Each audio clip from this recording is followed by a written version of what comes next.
حضور یہ انس جاؤ جا کے دے آؤ، بیلنس ہو گیا۔ ڈنڈا اٹھایا ہوتا اور جناب تماشا لگا ہوتا کہ تو نے بندوں کے سامنے میری بےزتی کر دی، تو جانتی نہیں میں کون ہوں۔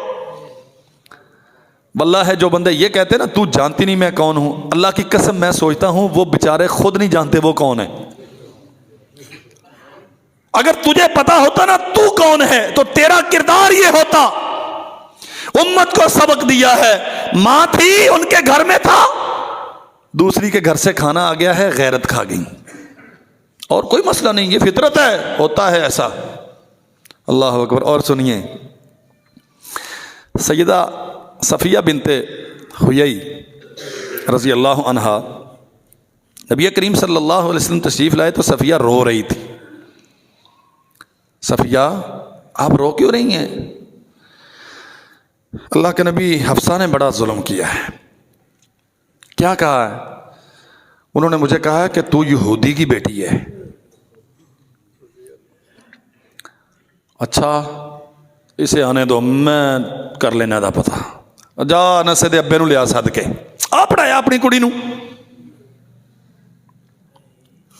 کچھ نہیں کہا، اتنی بات پہ رو رہی ہے۔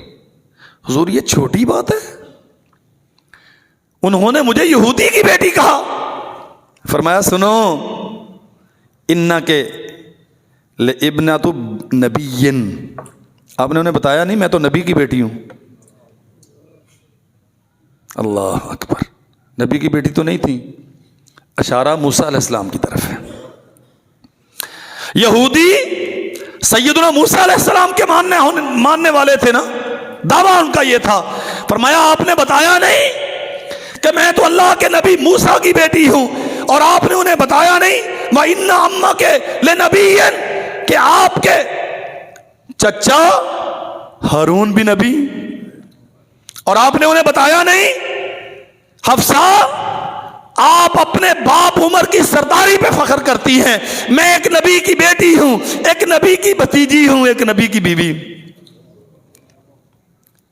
حفصہ کا تو تیرے ساتھ مقابلہ بنتا ہی نہیں۔ اللہ کی قسم اتنی شاندار بات ہے۔ اور شوہروں میرے بھائیوں، گھروں کے معاملات سے پریشانیوں سے بڑے دل گرفتہ ہوں گے آپ۔ یہ ہے گھر چلانے کا سلیقہ جو رسول اللہ نے دیا۔ صفیہ آپ نبی کی بیٹی ہیں، نبی کی بھتیجی ہیں، نبی کی بیوی ہیں، حفصہ کا آپ سے کیا مقابلہ؟ اور جب حفصہ سے ملاقات ہوئی فرمایا اتق اللہ یا حفصہ، حفصہ آپ کو اللہ کا ڈر نہیں آتا؟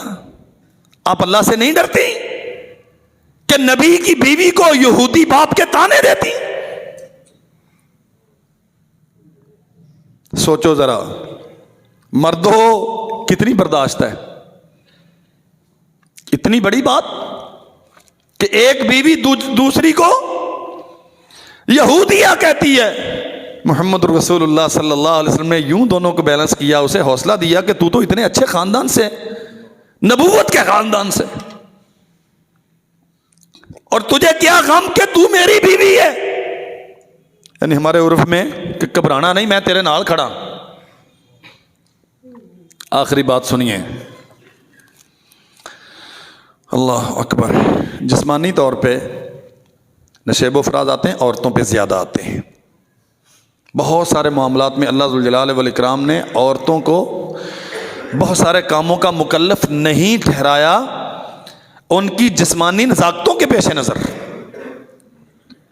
سیدہ عائشہ رضی اللہ عنہ بیان کرتی ہیں کہ رسول کریم صلی اللہ علیہ وسلم بقیع سے واپس تشریف لائے اور میرے سر میں بڑا درد تھا، وَرَأْسَا جیسے ہمارے کہتے ہائے میرا سر گیا، ہائے میرا سر گیا۔ نبی کریم صلی اللہ علیہ وسلم ساتھ تشریف فرما ہوئے، عائشہ کیا ہوا ہے؟ اللہ کے نبی سر میں اتنی تکلیف ہے کہ اب پتہ نہیں میرا کیا بنے گا۔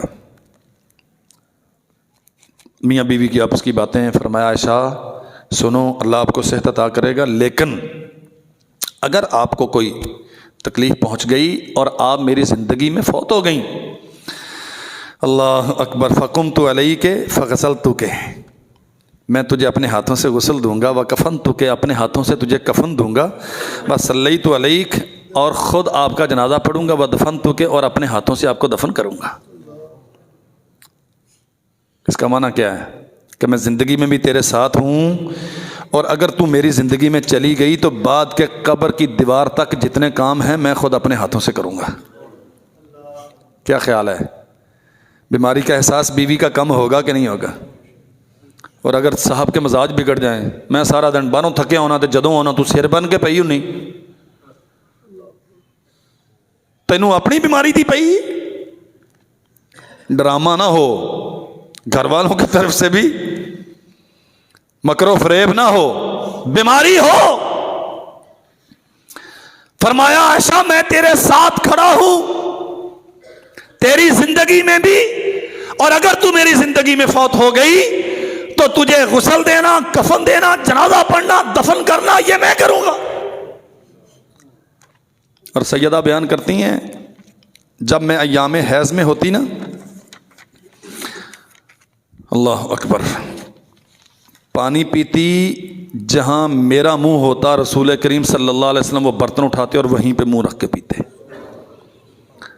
اور سالن پکاتی، فرماتی میں ہڈی بوٹی وہ کھاتی، جہاں سے کھاتے کھاتے میں رکھ دیتی، اللہ کے نبی وہیں پہ اپنا منہ رکھ کے وہاں سے کھاتے۔ اللہ ہمیں اپنے گھروں کو سنت کے مطابق ڈھالنے کی توفیق عطا فرمائے۔